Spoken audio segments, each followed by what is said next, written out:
بسم اللہ الرحمن الرحیم۔ آج 23ویں پارے کی تلاوت کی گئی سورہ یاسین قرآن مجید کا دل ہے، یعنی اس میں قرآن کی دعوت کو پرزور طریقے سے پیش کیا گیا ہے۔ مرنے والوں پر پڑھنے کا حکم دیا گیا ہے تاکہ تمام اسلامی عقائد تازہ ہو جائے اور آخرت کی منزل کو مرنے والا اپنی آنکھوں سے دیکھ لے۔ فرمایا جب سور پھونکی جائیں گی تو لوگ اپنی اپنی قبروں سے اٹھ کھڑے ہوں گے، گھبرا کر کہیں گے یہ کس نے ہماری خوابگاہ سے ہمیں اٹھایا؟ ان سے کہا جائے گا یہ وہی چیز ہے جس کا رحمان نے تم سے وعدہ کیا تھا، رسولوں کی بات سچی تھی۔ ایک زور کی آواز ہوں گی اور سب کے سب ہمارے سامنے حاضر کر دیے جائیں گے۔ آج کسی پر ذرہ برابر ظلم نہ کیا جائے گا، جیسا تم عمل کرتے تھے ویسا ہی بدلہ دیا جائے گا۔ جنتی لوگ مزے میں ہوں گے، وہ اور ان کی بیویاں سایوں میں مسندوں پر تکیے لگائے ہوں گے۔ ان کے لیے ہر قسم کی لذتیں اور جو کچھ وہ مانگیں گے موجود ہوں گا۔ رب رحیم کی طرف سے ان کو سلام کہا جائے گا اور مجرموں سے کہا جائے گا تم چھٹ کر الگ ہو جاؤ۔ آدم کے بیٹوں، کیا میں نے تم کو ہدایت نہ کی تھی کہ شیطان کی بندگی نہ کرو، وہ تمہارا کھلا دشمن ہے، اور میری بندگی کرو، یہ سیدھا راستہ ہے؟ مگر اس کے باوجود اس نے تم میں سے بہت سے کو گمراہ کیا۔ کیا تم عقل نہیں رکھتے؟ یہ وہ جہنم ہے جسے تم کو ڈرایا جاتا تھا، اب اس میں چلے جاؤ کہ تم انکار کرتے تھے۔ آج ہم ان کے منہ پر مہر لگا دیں گے تو ان کے ہاتھ بولیں گے، ان کے پاؤں گواہی دیں گے کہ یہ دنیا میں کیا کچھ کرتے تھے۔ اللہ کے رسول صلی اللہ علیہ وسلم کو عجیب انداز میں تسلی دی گئی کہ لوگ آپ صلی اللہ علیہ وسلم کی مخالفت میں جو کچھ کہہ رہے اس کا غم نہ کیجیے۔ جو لوگ اللہ پر پھپتیاں کسنے سے باز نہیں آتے، اگر وہ آپ صلی اللہ علیہ وسلم کا مذاق اڑائے تو یہ کوئی تعجب کی بات نہیں، ان کا معاملہ اللہ پر چھوڑ دیجیے۔ فرمایا کہ انسان نے غور نہیں کیا کہ ہم نے اس کو پانی کی ایک بوند سے پیدا کیا تو وہ ایک کھلا ہوا دشمن بن کر اٹھ کھڑا ہوا اور اس نے ہم پر ایک پھپتی چست کر دی اور اپنی پیدائش کو بھول گیا۔ کہتا ہے کہ بھلا ہڈیوں کو کون زندہ کر سکتا ہے جبکہ وہ بوسیدہ ہو جائیں گی؟ کہہ دیجئے ان کو وہی زندہ کرے گا جس نے ان کو پہلی مرتبہ پیدا کیا تھا، وہی ہے جس نے تمہارے لیے سر سبز درخت سے آگ پیدا کر دی اور تم اس سے آگ جلا لیتے ہو۔ یعنی تم سر سبز درخت سے دو شاخیں لیتے ہو اور ان کو آپس میں رگڑ کر آگ جلا لیتے ہو، تو خدا کے لیے راکھ اور مٹی کے اندر سے زندگی نمودار کرتے کیا دیر لگتی ہے؟ اس کا معاملہ تو بس یوں ہے کہ جب وہ کسی بات کا ارادہ کرتا ہے تو کہتا ہے کہ ہو جا اور وہ ہو جاتی ہے۔ بس پاک ہے وہ ذات جس کے ہاتھ میں ہر چیز کا اختیار ہے اور اسی کی طرف تم لوٹائے جاؤ گے۔ سورہ صافات میں کفار مکہ کو بتایا گیا کہ جس نبی کی تم مخالفت کر رہے ہو وہ عنقریب تم پر غالب آ جائے گا اور تم اللہ کے لشکروں کو خود اپنے صحن میں اترتا دیکھ لو گے۔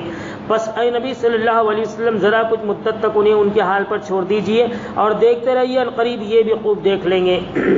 حضرت اسماعیل علیہ السلام کی بے مثال قربانی کا ذکر کیا۔ جب حضرت ابراہیم علیہ السلام نے دعا کی کہ میرے پروردگار مجھے ایک نیک بیٹا عطا فرما، پھر ہم نے ایک صابر بیٹی کی بشارت دی۔ وہ لڑکا جب بڑا ہوا تو ایک روز ابراہیم علیہ السلام نے کہا بیٹا میں نے خواب دیکھا کہ میں تمہیں ذبح کر رہا ہوں، بیٹا تمہارا کیا خیال ہے؟ اس نے کہا ابا جان جو کچھ آپ کو حکم دیا جا رہا ہے اسے کر ڈالیے، انشاءاللہ آپ مجھے صابروں میں سے پائیں گے۔ آخر کو جب ان دونوں نے سر تسلیم خم کر لیا اور ابراہیم علیہ السلام نے بیٹے کو ماتھے کا بل گرا دیا تاکہ ذبح کرے، ہم نے اسے ندا دی، کہا کہ ابراہیم تو نے خواب سچ کر دکھایا، ہم نیکی کرنے والوں کو ایسی جزا دیتے ہیں۔ یقیناً یہ کھلی آزمائش تھی اور ہم نے ایک بڑی قربانی فدیے میں دے کر اس بچے کو چھڑا لیا اور بعد کے لوگوں میں اسے جاری کر دیا۔ سلامتی ہو ابراہیم پر، ہم نیکی کرنے والوں کو ایسا ہی بدلہ دیتے ہیں، یقیناً وہ ہمارے مومن بندوں میں سے تھا۔ اسی سورے میں اللہ تعالیٰ نے حضرت یونس علیہ السلام کا تذکرہ فرمایا کہ جب وہ اللہ کے حکم کا انتظار کیا بغیر بستی چھوڑ کر چلے گئے تو اللہ تعالیٰ ان سے ناراض ہوا اور راستے میں وہ کشتی میں سوار ہوئے اور زیادہ افراد کی وجہ سے وہ ڈگمگانے لگی۔ چنانچہ قرآن اندازی کی گئی کہ کسے کشتی سے اترنا ہوگا، قرے میں حضرت یونس علیہ السلام کا نام نکلا اور وہ سمندر میں اتار دیے گئے۔ پھر مچھلی نے انہیں نگل لیا، انہیں اپنے قصور کا احساس ہوا تو انہوں نے اللہ تعالیٰ سے تسبیح پڑھ کر معافی مانگی، لا الہ الا انت سبحانک انی کنت من الظالمین۔ اگر یونس علیہ السلام مچھلی کے پیٹ میں استغفار نہ کرتے تو قیامت تک مچھلی کے پیٹ میں پڑے رہتے۔ آخرکار بڑی سقیم حالت میں مچھلی نے انہیں ایک چٹیل زمین پر پھینک دیا اور وہیں اپنی قدرت سے اللہ نے ایک بیلدار درخت اگا دیا جس کا پھل انہوں نے کھایا۔ پھر وہ اپنی قوم کی طرف آئے، انہیں اسلام کی دعوت دی، وہ سب مسلمان ہوئے۔ آپ ایک عرصے تک رہے۔ پاک ہے آپ کا رب، عزت کا مالک، ان تمام باتوں سے جو یہ بتا رہے ہیں، اور سلام رسولوں پر، اور ساری تعریف اللہ رب العالمین کے لیے ہے۔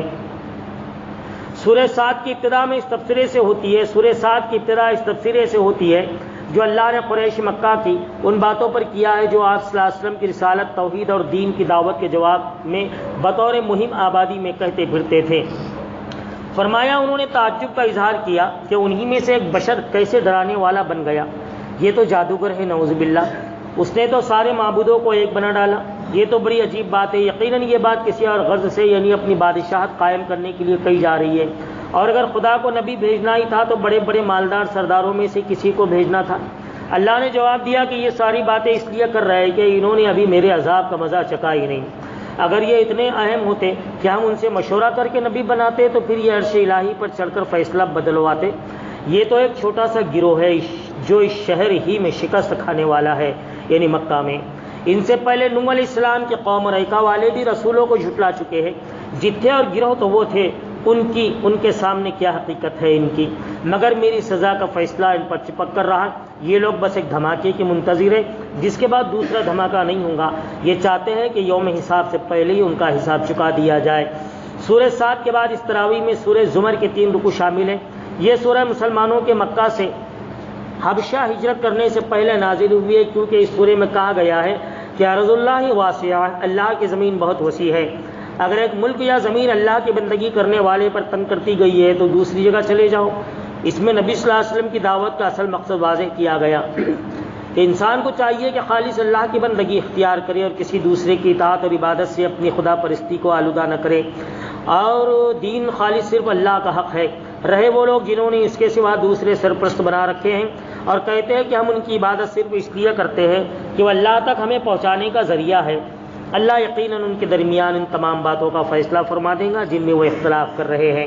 انہیں اللہ تک پہنچانے کا ذریعہ بننے والوں کے متعلق بھی ان میں اتفاق نہیں.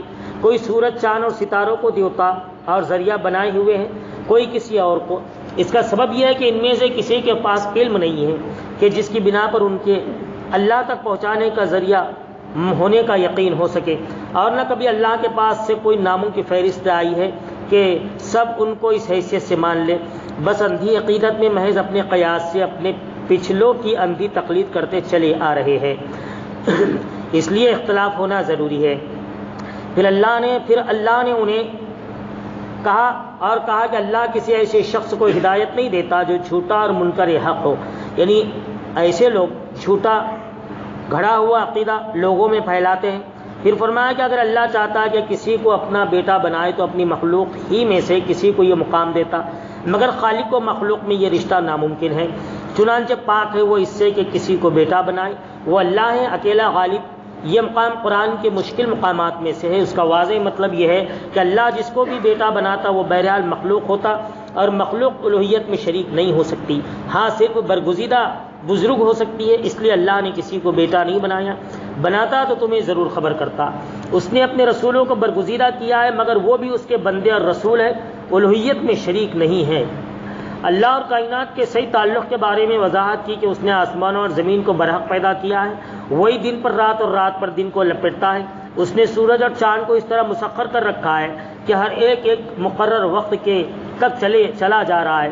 جان رکھو وہ زبردست ہے اور درگزر فرمانے والا ہے. اس نے تم کو ایک جان سے پیدا کیا، وہ وہی ہے جس نے اس جان سے اس کا جوڑا بنایا، اور اس نے تمہارے لیے مویشیوں سے 8 نر و مادہ پیدا فرمائے. وہ تمہاری ماؤں کے پیٹوں میں 3 باریک پردوں کے اندر تمہیں ایک کے بعد ایک شکل دیتا چلا جاتا ہے. یہی اللہ تمہارا رب ہے، بادشاہی اسی کی ہے، کوئی معبود اس کے سوا نہیں. پھر تم کدھر پھرائے جاتے ہو؟ اگر تم کفر کرو تو اللہ کو تمہاری کوئی پرواہ نہیں، لیکن وہ اپنے بندوں کے لیے کفر کو پسند نہیں کرتا، اور اگر تم شکر کرو تو وہ اسے تمہارے لیے پسند کرتا ہے. یاد رکھو کوئی بوجھ اٹھانے والا کسی دوسرے کا بوجھ نہیں اٹھائے گا. آخر کار تم سب کو اپنے رب کی طرف پلٹنا ہے، پھر وہ تمہیں بتا دے گا، پھر وہ تمہیں فرما دے گا کہ تم کیا کرتے رہے ہو. وہ تمہارے دلوں کا حال تک جانتا ہے. اب کیا وہ شخص جس کا سینہ اللہ نے اسلام کے لیے کھول دیا ہے اور وہ اپنے رب کی طرف ایک روش پر چل رہا ہے، اس شخص کی طرح ہو سکتا ہے جس نے ان باتوں سے کوئی سبق نہیں لیا؟ تباہی ہے ان لوگوں کے لیے جن کے دل اللہ کی طرف سے سخت ہو گئے، وہ کھلی گمراہی میں پڑے ہوئے ہیں. ہم نے اس قرآن میں لوگوں کو طرح طرح کی مثالیں دی ہیں کہ یہ ہوش میں آئے.